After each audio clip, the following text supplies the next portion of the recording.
Welcome to Startup Greece Talks. On this episode, I will meet Dimitrios Sakellaris, founder and team leader at Statathlon. Welcome, Dimitrios. Hello, Thanos. Thanks for the invitation. It's a pleasure to be here and talk to you. Thank you a lot. It's my pleasure, and I would love to talk further about what you are doing, what's your experience on the field of sports tech, and for sure, let's start with your background. And I would like to learn more about your background. If it's possible, share with us your little story. Yes, sure. So I'm currently living in Zurich. However, up until 1.5 years ago, I was in Athens. Um, it was also my first year professional life and also the academic part. My academic background is on statistics and international business, and I've been devoted myself so far in my professional career on the technology part, and of course I have a huge passion for sports. So I'm trying to build it here, so we can go into Statathlon, and yeah. So couple of almost 4 years ago, I combined the two fields that I have experience and both academically and professionally with my passion with sports, and I created Statathlon.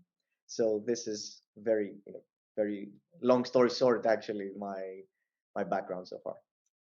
Okay, so you love sports. You are right now in Zurich, but you were before in the UK, and you had Dimadis, and you have started what you are doing right now in the UK. What it was the event that made you to say, okay, I'm gonna start my own startup. I'm gonna start Statathlon. Yes, I think the one thing brings another, actually, because when I had a simple idea on my mind back in 2017, actually, even further in the past, I wanted to just create a let's say a blog that will write data analytics stories about sports that I'm seeing as a spectator. And I had the honor, actually, one of the researches that I made to be selected for me to present in a very important sports analytics workshop back then, in which I met some people from the industry that they say what you do is in need. There is a niche need in the industry of what you just just presented a couple of minutes ago without even you knowing it. And I got into discussions, and one day, actually, I took my backpack and I went to London. Mhm. I met there the very helpful, and I'm very lucky that I met those people from Reload Greece that helped me back then to actually productionalize and make the business plan for something that I had so unclear in my mind. And they helped me there in London to actually establish myself, and not only myself but also the startup idea that I had on a very early stage. After the let's say the session, the accelerator. I'm sorry, I was looking for the word. Program, The yeah. accelerator. I was also part of a second one, which is a very prestigious one in the actually in the whole field of sports technology. It's the Sports Tech Hub that runs from the House of Sport in London, something like a Ministry of Sport, Mhm. and in which I met very significant people from the field of sports technology that they helped me even more to make an actual business plan with how I'm going to make this idea into a legal entity and then proceed.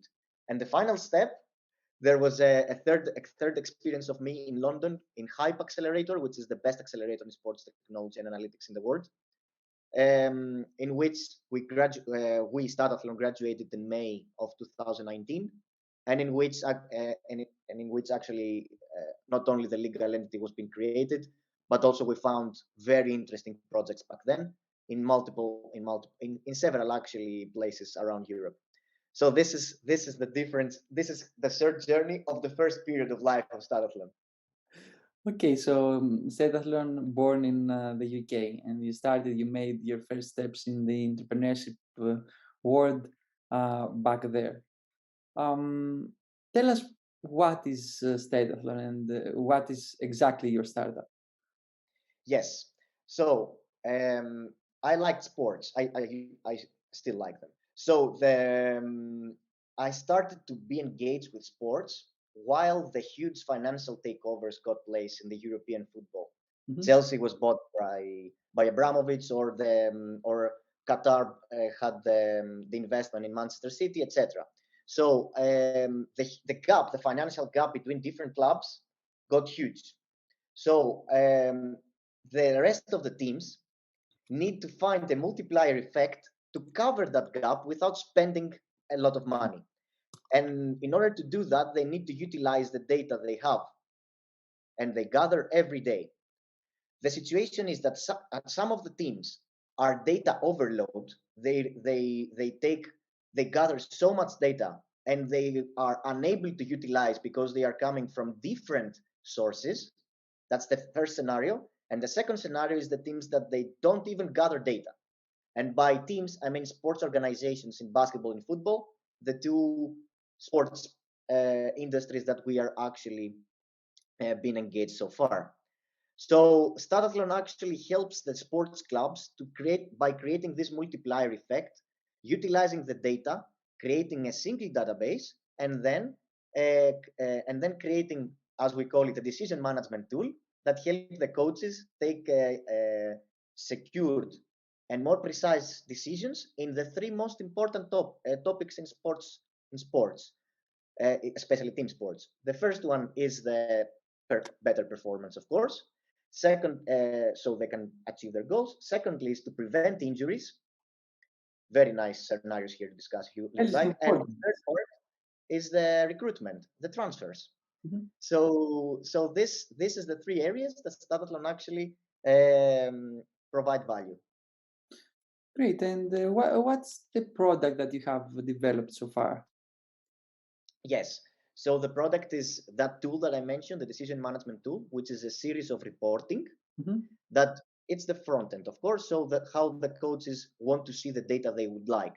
Mhm. Instead of looking at 30 different systems, because on average, and that's very interesting, coaching staffs in basketball, let's say, and in football it's even worse, but in basketball, they have at least 7 different systems that they get almost the same information. And this can lead to mathematical and statistical errors in decision making.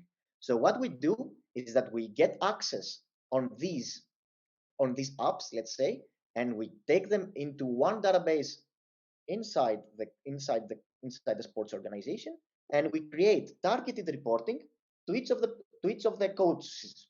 The one coach will be the strength conditioning coach, the assistant coaches, the doctors, also the physiotherapists, the doctors, and even the psychologists.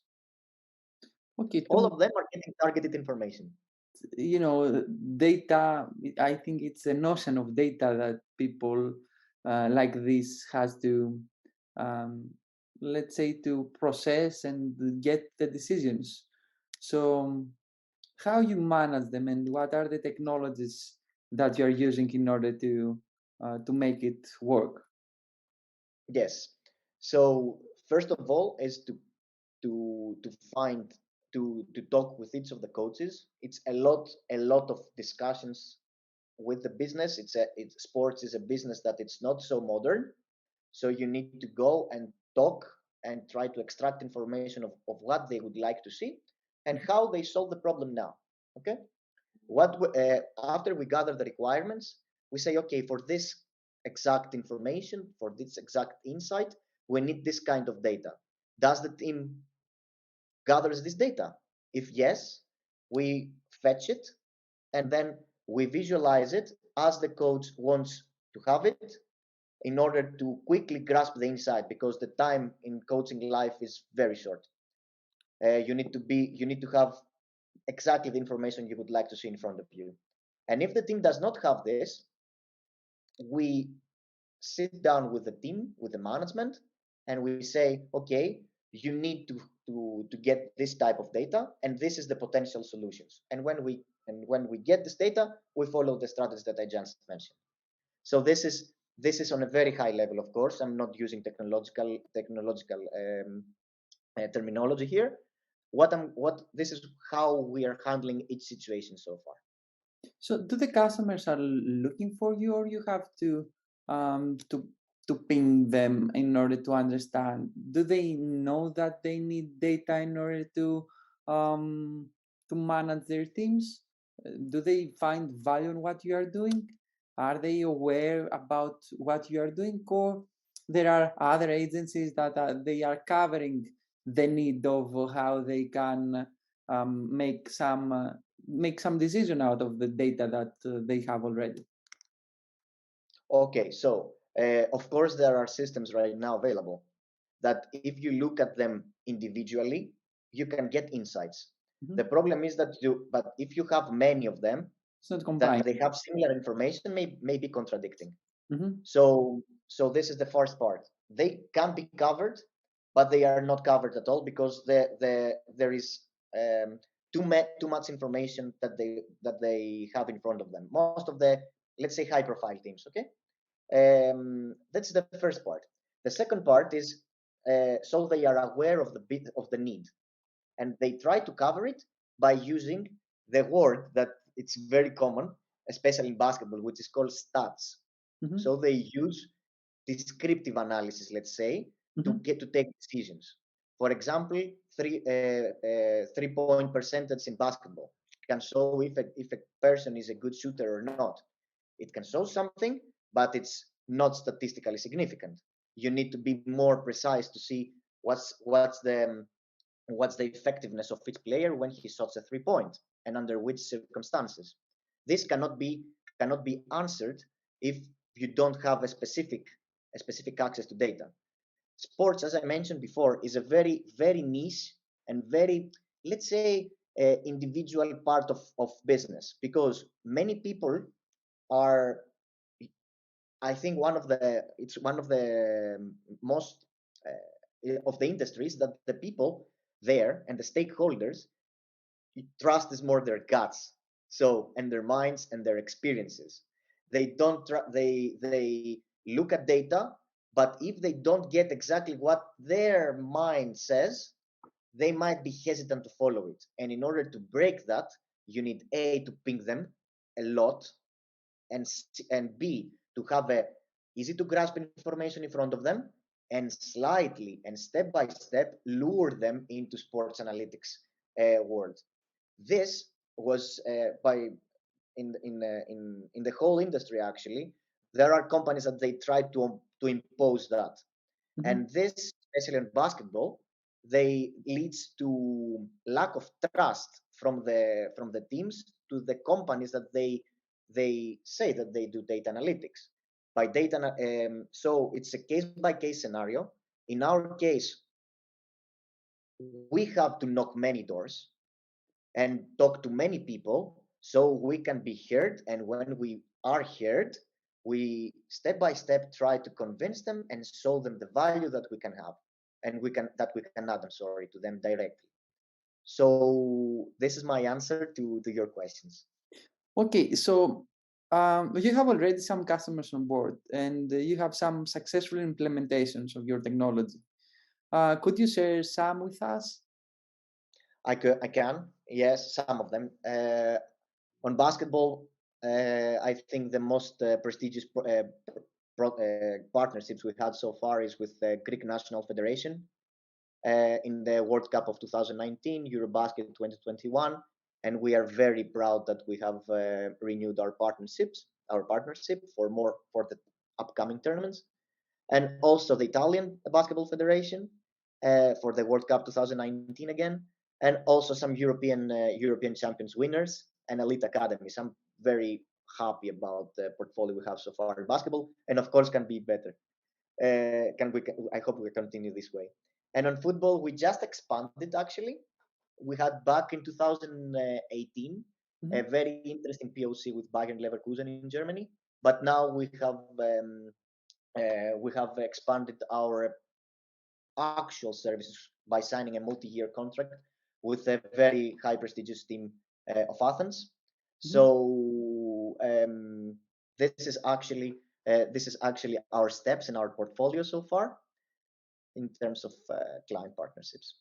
Great. It sounds very great. So my question is how you make money. So you have some startups, excuse me, you have some partnerships with some um, m- big players on the field.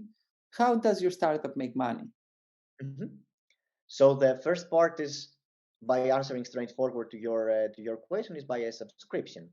The most important the next question is okay, what kind of subscription? So the subscription meaning that we see firstly the need, and so again the two categories that I mentioned before, data overload or data inefficiency, Mhm. and which we identify each scenario so far because we are on early stage, so we can provide customized solutions so far to the clients. We can say okay, for this is the roadmap of our partnership. For this is the subscription that you have to pay so we can have the partnership. And as the project goes, we also negotiate if for additional features. So this is how the revenue model is actually on our partnership so far. Could you, In a couple of in a couple of when we actually, because we are in the process right now of creating an actual product that will help us in economy of scope, this scale economy of scale, it's to actually create a simple product with which part of customization but not fully customized, so it can be charged as a specific amount no matter the case. okay, you answered my next question about the how you can make the model sustainable, what you are doing and scalable in the long term. And my question now is about what's the range of the contract that you sign, if it's possible to share with us a range, not specific amount of. You mean in the time? It's for data analytics and statistical and mathematical approach. You cannot be significant in months. You need to in couple of months. You need great range of time. A, to get trust from the client, and B, to be able to be confident on your results and have statistical depth. The average years that we sign our contracts is from for the minimum is 1 and the maximum so far is 3 years. So these are all the partnerships that we currently have. And what's the amount of money that they are paying on The the amount of money varies on each scenario. Mhm. Yeah. It could be some thousands or some Yes. hundreds. Yes. Yes. Some Okay, thousands. some thousands. And who is ideal? Who is the decision maker? Who is the one that take the decision that they're gonna buy your service? Is the Mhm. coach? Is the sports director or the manager? Who is the person that has to say that we need this tool and we need to pay for that? That's a very interesting question. I so much like to respond on that. So, if you get the trust, if you get the okay from the coach, you are in a very good point. But it's not enough. Actually, there are three. It's the coach, it's the doctor, Mhm. which is very important to get his okay, and also to The the management. psychologist Ah, in some cases. But these three people need the management, the okay from the management, because and these three people, let's say stakeholders, they need to understand fully what you're proposing, what's the value that can be added, because there are so many stats oriented companies that they try to say that we do also statistical analysis, which is not the case. So they need to understand exactly your additional value compared to them, and then convince the management, the sports director, as you correctly said. okay, I got it. So we discussed about the revenue model. We discussed about the scalability of what you are doing. We discussed about who's the decision maker. And now it's the time to ask you about the competition. You told us that there are some traditional companies that they are trying to do or they are trying to sell, or they are saying that we are working with data, we are analyzing data, we're providing some kind of decisions. Um, are there is the market big enough, or is gonna grow the next few years? Well, let's start from the market. The market is huge, and if you add, it's a multi-billion market, and if you add also the customer experience analytics that they have, the fun engagement. I'm sorry, I was looking for the word. The fun engagement projects, and also the esports sector, the market is huge. But if because we are not the market of sports technology in general, if we want to funnel it and go to the sports analytics, it's again a huge market, again in several billion. And Europe, the place that we are operating so far, is growing fastly. Of course, is very far away from the United States. The United States is a dominant part of this market share. Mhm. But in Europe, there is a steady growth, and after 2020, late 2021, it grows exponentially. I mean, before it was the COVID, so it had the small decline. So this is the market. The competition is stiff in terms of sports technology. Many companies that of course, there are traditional superpowers there, companies from the United States that they operate there, especially in basketball. I'm very confident of the market knowledge and football. But for basketball, it's the ranges of the partnerships, etc. A minimum partnership in the NBA, for example, for a sports analytics company is 10 years. So they are on a very different level, and this slightly comes to Europe. And in Europe, there are companies that they are working with sports technology, sports analytics, and providing value in the fields of transfer. For example, there are very known companies. I don't want to mention names right now, and also on the field of injuries. But they do not communicate with each other. So the problem remains the same for the stakeholders of the club. They might have company A, B, C. They can get insights about a specific field, but when they try to correlate, they have to do it themselves and do the analysis themselves to create an insight so they can get a decision. And that in sports, at this time, is our competitive advantage. We save this time to the coaches. Okay, so it's clear what's the competitive advantage that you have. And I would like to tell us about um, if there are startups on the field that they are doing the same like you, if you have any direct competitor, and if someone else has raised money in order to do that, in order to be the one that is gonna do and is gonna you know get this win this game actually, no matter if it's in the US or in Europe. So a very interesting point here is that there are startups, but they are more focused on the hardware part. We are not focused at all. We don't have our own hardware. We utilize other information from other hardwares. They have raised a lot of investment, and in the United Kingdom too.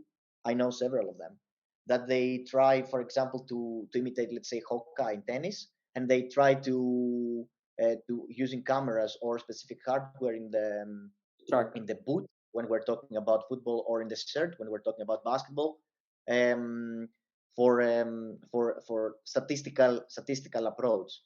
But again, because they're hardware companies, they are not looking so much into the how they convey the information, but they are focused mostly on giving this information and this access to data. We are a step ahead. So I prefer to look at it the way that we have many partners, potentially partners in the field, partners in hardware. And this is very nice topic too. That we can go hand by hand to a customer, to a sports organization, and talk and say, this is the guy that gives the data, this is the guy that utilizes the data, and you are win. This is a win-win situation. Mhm. Win-win-win, actually. The client wins too. So Yeah. it's this is the perspective of the sports technology field. Nice. Um, you're in the market, let's say, the last 3, 4 years. So until now, you're bootstrapped. What are your future plans? Do you have enough customers in order to monetize your growth, or are you willing to raise some funding the next few months? Hmm. This is very nice question. So we are actually after the COVID decline, we have actually started to grow again, and as I mentioned, we expanded recently to football. This is a huge step for us. The next step, and especially the time, we have a goal to secure at least 3 more partnerships that they can make us they can make the current team um, financially stable. And then in order to grow more, we I mean, I was in a very interesting discussions back in 2019 before COVID about specific funding, about funding in for Statathlon. I'm so interested to start again these conversations now that we are in a much more mature and a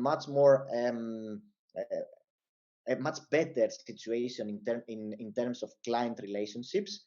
Given that in 2019 we were just in the start, now I continue saying that we are in the start, but I mean we are You have much some more customers on ready to board. go into this discussion. Be precise. Yeah, sure. You have some customers on board, you have some tractions, you have some big names that you are working for. So that's very cool. So my next question is about your future plans. What's the plan that you have about the product, about the market, about the next steps? Mhm. So this is the next step is actually to, of course, continue growing our products. Mhm. And now that we have actually we saw some specific patterns that apply to all customer conversation, not only partnerships that we had so far. It's the needs that they have, and this pattern of needs will help us create actually a scalable product that can be actually go to the whole market, meaning that it's not doesn't need to be customer customized fully. So this is the first step that we have in our mind. The second step is actually to secure a second deal at least in football, and then to of course all of us to go full time and be able to be supported financially. But from our work that we have so much passion on it and working for Statathlon, we are currently three in our team. And after this, I would like also to expand the team, find more technical, find more sales people, because now we do all of that. So I want we have a specific roadmap how we can get bigger, how we can get actually more established in the market for the next, let's say, 3 years. And I hope this will go well. Tell us more about the team. Yes. So currently we are three. It's me, it's Konstantinos, he works from the Netherlands, and also Nikos, he works from Athens, Greece. They are very good on both technical and technical side, also business knowledge. They are into sports, both of them. It's very important actually to be enthusiastic about the industry that you are working. And actually we are I'm both in sports, in basketball and football. Uh-huh. Nikos is more in the football part, and Konstantinos is more in the basketball part. So we are very good on that. We have niche knowledge in each of the sectors. We plan to actually grow. We are actively looking actually for for a marketeer to help us to help us doing the marketing part of the business more effectively. And yeah, that's the team. I'm very happy about these people that I'm working with, and also I'm very happy for the Partners. people, the stakeholders that we have, the partners. Yeah. Sure. So tell us more about the vision for the future of Statathlon. Of course. So first of all, I would like to have a team of a very good culture. Mhm, That's the very first part. Most important compared to the best deal in the world. mhm. That's my first priority. And of course, in order to support that, we need to have a great portfolio of clients. It's not important to be high profile teams. Of course, everyone wants to work with huge teams and huge sports organizations. I'm the first who likes that. But I mean, what we need is partners that they see value and they use the value that we provide to them. Because it's not important to say that this athlete is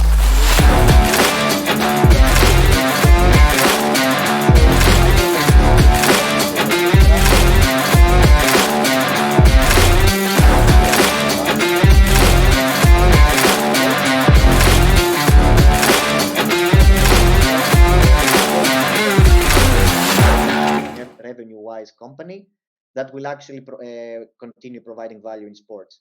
And as a final part, I would like to mention that there is chance for more expansion into individual sports. Let's say I have already been discussed with the field of tennis and the field of swimming about potential partnerships, and also and yeah, and also probably a project outside of Europe. The US is the heaven there in terms of sports technology. What are your thoughts about sports like in general? What gonna see in the next, let's say in 2020? I'm sorry, can you repeat the question, please? Sure. So my question is about the sports tech future. I'm Mhm. asking, so what are we expecting to see in 2050? Oh, 2050. I hope we will not see people, athletes, that they will be so individually trained that they are like machines, because then we will not have the chance to see Kevin De Bruyne. We will not see Xavi again. So this is the one part. I think the technology and mathematical approach can help a lot the sports environment to grow, and also the sports organization, both and coaches, to take more decisions, management to take better transfers, and in terms of bioathletics, athletes to get injured less.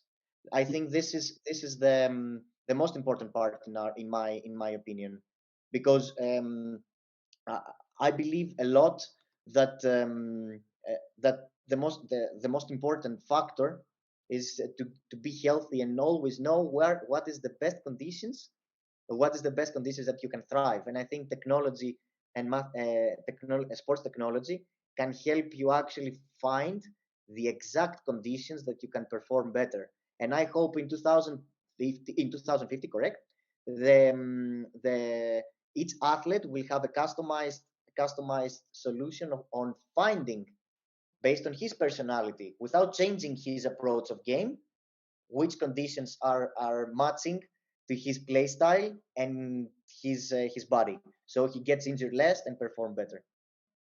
Great vision and great, we will for sure talk in 30 years, and about 30 years from now, and see, play the video that we have already, and the audio that we have already recorded, to see how are your projections. So we are going to the last part of our discussion, and I would like to learn a funny story that you probably want to learn with us throughout this whole journey. You mean a funny story about Statathlon life so far, right? Yeah, yeah, Oh, I have so many. yeah. So let's say one that it's my favorite. It's when we were in the final, in the top 10 rising sports technology startups in Europe competition, the top 10. I was super honored to present, I'm sorry, there. And we rented a place in Athens that we had to do the presentation from, me and also my team. And it was late night. It was about 9:30, because it was UK time, so there it was 7:30. and the place there was closing. So in mid presentation, during my presentation, the security guard came inside the room and said, "You have to leave." And we left. I said, "Excuse me." We left. We went outside in the car of a Your teammate of partner. ours, and I was in the back seat, and I made the presentation there while everyone was in the conference room. It was super fancy, and I was in the back seat of a car doing that presentation. It was amazing. It Yeah, was it was the best that experience ever. that's a funny story that you will, you know, you will not forget and you will remember forever. No. So, right now you're in Zurich. Is it something that you miss from Greece? Yes, of course there are things that I miss from Athens. My whole family is there. So of course, and my baby nephew that I have. So of course there are things, and also the weather here is almost all the time foggy. Even now that is almost summer, is it's again very cold, and so yeah. But things here are also great. But Greece, nothing will be like Greece, and especially the hometown of mine. They are there in the central Greece, in close to Karpenisi. So definitely, I am. There are things that I'm missing from my So, country. so Karpenis is the connection with your sports background and your love in sports. Actually, not. I played there myself, but not in the field of any entrepreneurial part of this journey.